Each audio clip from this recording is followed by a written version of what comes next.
Hi everyone and welcome to my second channel. What you're about to see is a clip from one of the videos that I have posted over on my main channel.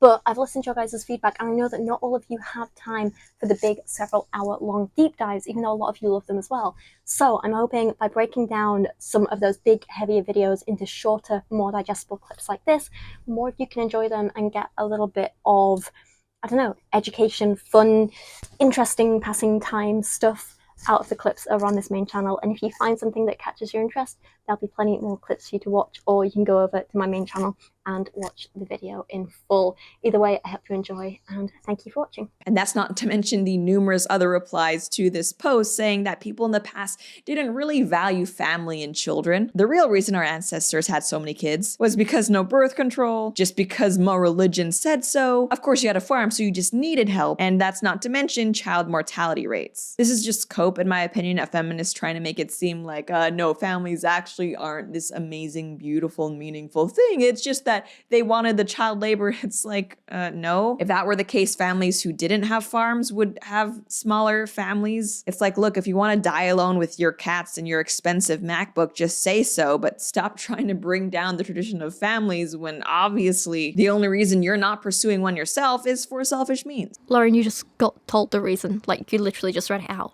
Because they didn't have birth control. I don't know how you can be this just like unaware of basic history. Throughout the entirety of history, there have been a mix of people, some who love kids and want a lot, some who love kids and want a few, some who may or may not love kids but don't want any. The problem is that before birth control, legal abortion, proper healthcare and sanitation, and of course fertility treatments, people didn't really have a choice on whether they had kids or not, or how many kids they had. Lauren's silly comments here just showed to me she knows absolutely nothing about the history of women's healthcare.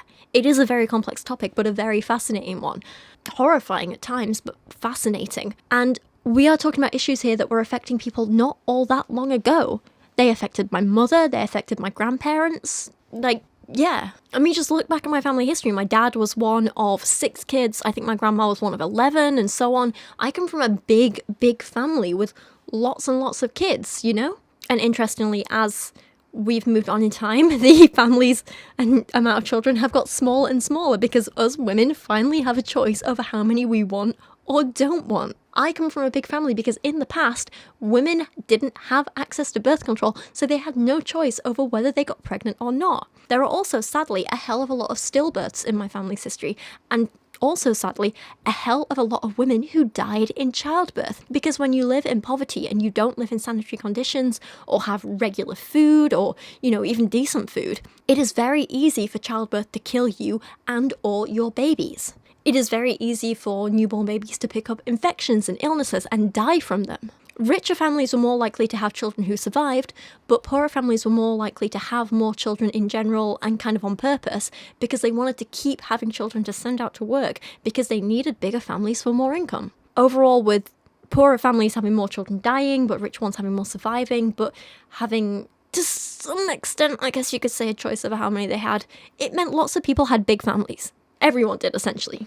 We also have to consider abortions. Whether you like them or not, whether you would have one yourself or not, abortions have been around as long as humans have. As long as people have been getting pregnant, there have been people who did not want to be pregnant. It's only in the last few years that abortion has become safe and legal. Even before then, though, it was still done.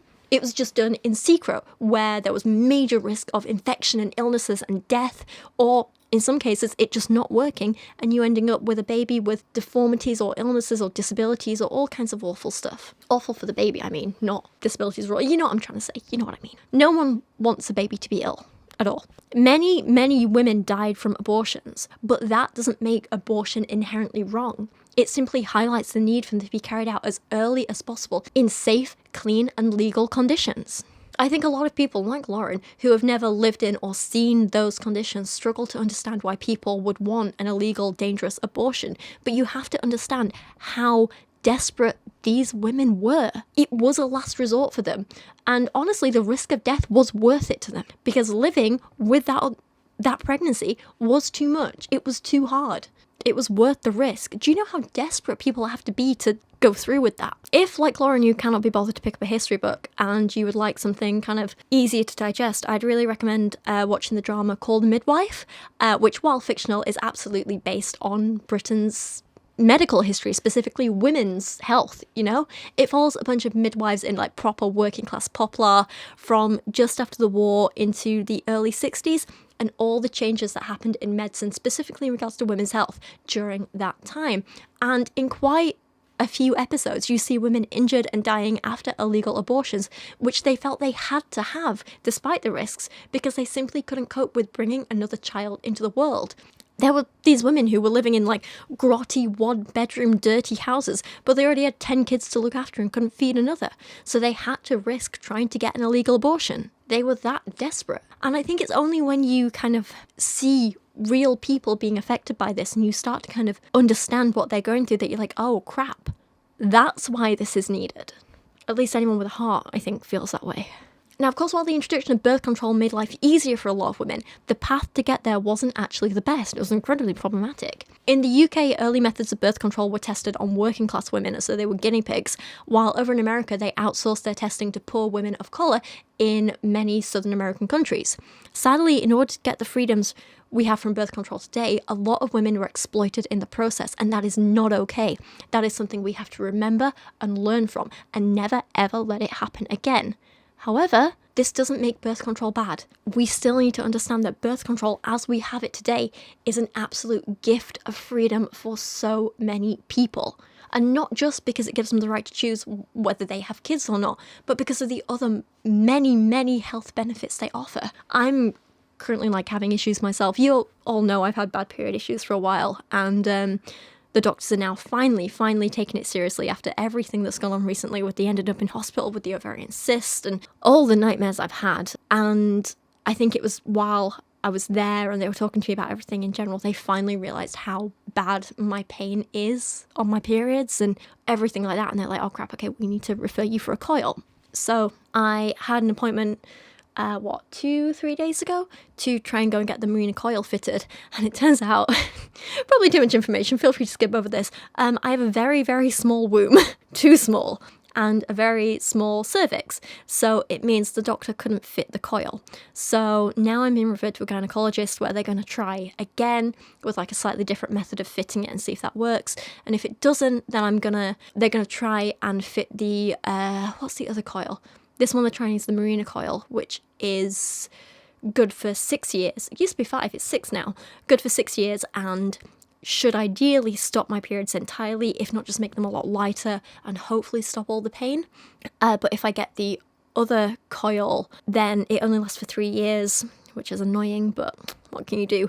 And it doesn't stop your periods as much and it might not help with the pain as much, but at least it'll be birth control and it'll be doing something, so it should make them manageable, but it's just nightmare. Anyway, I'm going through all that in a minute. The point I was trying to make is birth control has a lot more benefits than just helping you decide if you want to have kids or not.